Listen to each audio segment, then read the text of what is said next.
Sathya Sai Speaks, Volume 10, Chapter 27, Maya and Maya.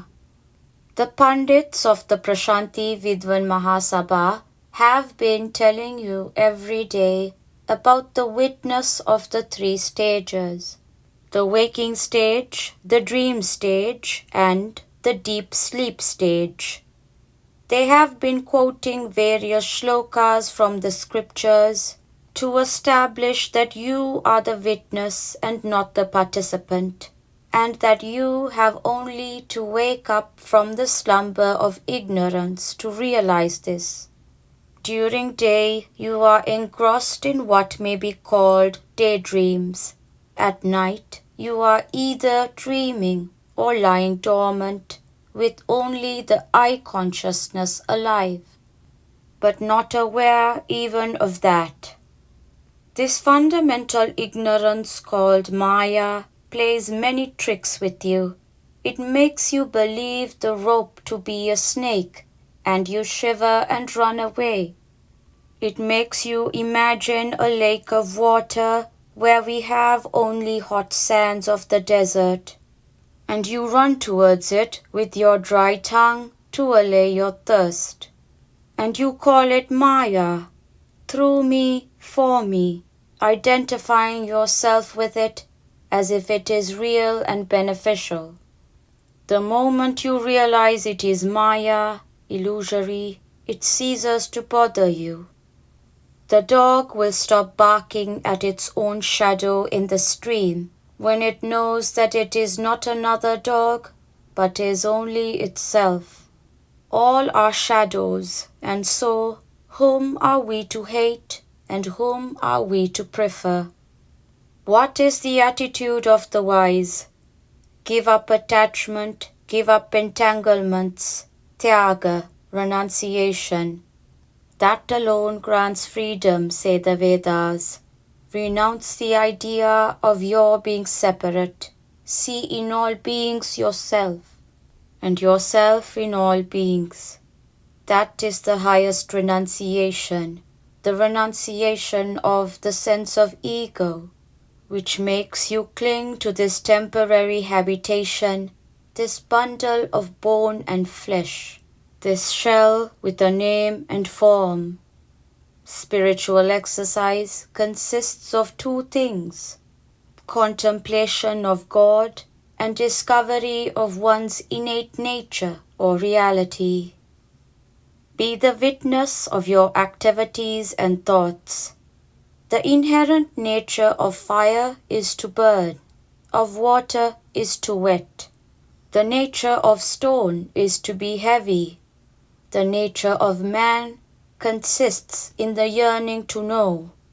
This attribute has come into man from the moment he put on this body and entered the stage to play the present role. You are now believing that you are this role and enjoying and suffering as a result of that belief. Just as you get cured of the bite you get from a snake in your dream as soon as you wake up, so too, when you awake from Maya and become yourself, the fear and grief will disappear. When an actor weeps or laughs on the stage and tries to make it more realistic and effective, so too, be the witness of your activities and thoughts.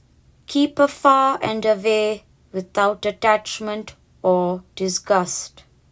Science asks the questions what and how, and seeks to get the answers from the objective world of name and form, the world that one can see, hear, taste, touch, and smell, the world one can categorize through reason. But the science of the spirit asks the question, why? For what purpose? It discovers that Maya is the answer to this question. Maya creates the appearance of multiplicity, delighting in confusing reason by making things seem different, even though they are essentially the same. Ice and stream, are but water, though they appear so different in every way. Diamond is but carbon, jewels are but gold, pots are but clay. Go into the truth and you see the one behind the manifold. Brahman alone is the one. All else is the superimposition of name and form upon its Sat Chit Ananda, being awareness, bliss, essence. Find in your heart that God is the doer and the enjoyer. Fill the consciousness with the thought of the One. It will get saturated in Ananda. Fill it with ideas of the many. It will get befouled by hate and partiality, prejudice and envy. The world is the creation of your mind. Go into deep sleep, it is negated. That is why sleep is said to be a form of samadhi, when the dhi, intellect, becomes sama, balanced, merged in equanimity. Arjuna said, Lord, your Maya is difficult to overcome. The Maya is his Leela, sport, so take refuge in him, for he alone can save you from the machinations of his creation. You need not run away to a cave in the Himalayas for this sadhana, spiritual discipline. You can be where you are, carrying out whatever duties life has cast on you. Only feel in the cave of your heart that He is the doer. He is the enjoyer that you see because He is the power behind the eye. The Atma, the divine, is the cell in this torch body, wherein the eye is the bulb and the intellect the switch. When you go to a petty officer armed with tiny authority, you bend your heads low and kowtow in fear, or approach him in awe and reverence, afraid that he will reprimand you for your failings and defects. When you approach God, the source of all authority, whose ukase runs over the entire universe, how humble, honest, and sincere you should be in reverence, awe, and purity. Remember, God is your guardian. When you sleep, when you are helpless, even when you have forgotten or neglected or discarded Him, He has no need for the things you offer or promise to offer. He is ever content, ever blissful, ever full, ever free. Do your duty to yourself. That is enough offering for Him.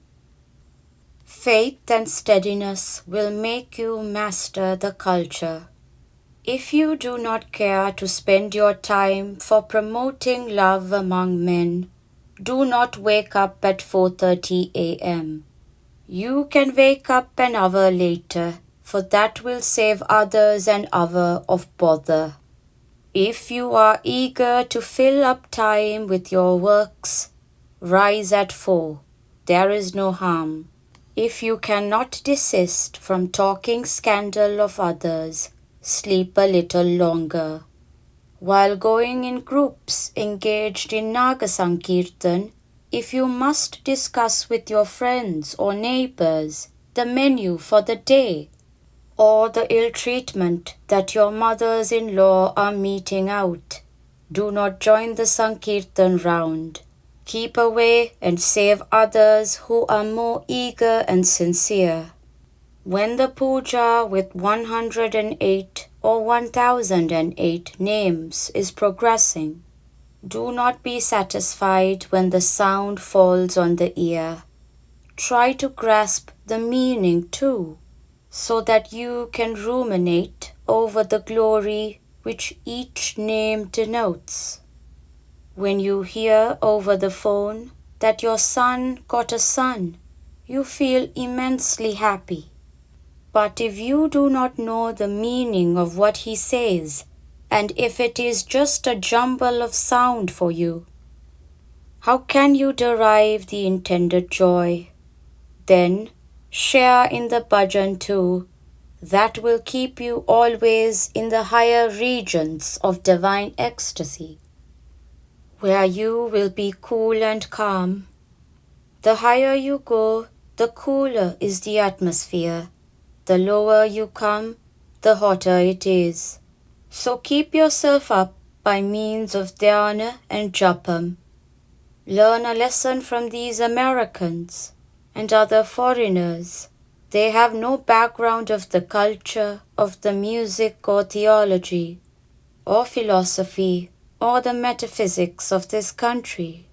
Their faith and steadiness have made them master the culture, the music, and the words, and they sing the bhajan songs with the same, if not even more gusto and enthusiasm than many of you, in style that was strange and weird to them a few months or weeks ago. Tashara, Prashanti Nilayam, October 8, 1970. Constant practice with full faith will transmute Nara into Narayana, Manava into Madhava, human into divine. For Narayana is your real nature, Madhava is your real essence. You are but a wave of the sea. Know it and you are free. Sri Sathya Sai Baba.